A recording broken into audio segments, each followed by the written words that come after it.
बिस्मिल्लाहिर्रहमानिर्रहीम एंड अस्सलाम वालेकुम everyone, welcome back to my channel.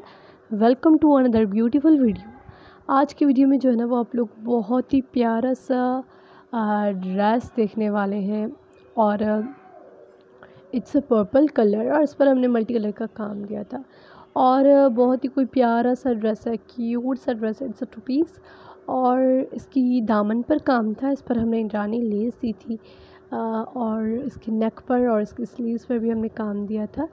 Dresses जो है वो बड़े ही कोई प्यारे हैं। 2-3 वीडियोस आप लोग कंटिन्यूसली मिलेंगी। मेरी अभी जो है वो स्केड्यूल बहुत ज़्यादा बिजी चल रहा है because of my study and papers, और उसके साथ साथ ऑर्डर्स भी हैं, देन यूट्यूब को भी देखना होता है। सो इसलिए यूट्यूब पर बहुत कम एक्टिव हूँ और बहुत ही कम एक्टिव होने की वजह से वीडियोस भी कम अपलोड हो रही हैं। So sorry for that. और आप लोग मेरी जो है वो इंस्टाग्राम एंड फेसबुक पर अभी तक आप लोगों ने मुझे फॉलो नहीं किया तो वहाँ आप लोग मुझे फॉलो कर दें। इन सारे ड्रेसेस की पिक्चर्स आप लोगों को वहाँ मिलेंगी। सो ये शर्ट है और इसका ट्राउज़र जो मुझे मिल ही नहीं रहा था। बनते हैं ड्रेसेस और फिर वो निकल जाते हैं और मैं वीडियो भी बहुत से ड्रेसेस की नहीं बना पाती बिज़ी होने की वजह से। सो मैं मुझे नेक्स्ट वीडियो में, तब तक के लिए अल्लाह हाफ़िज़।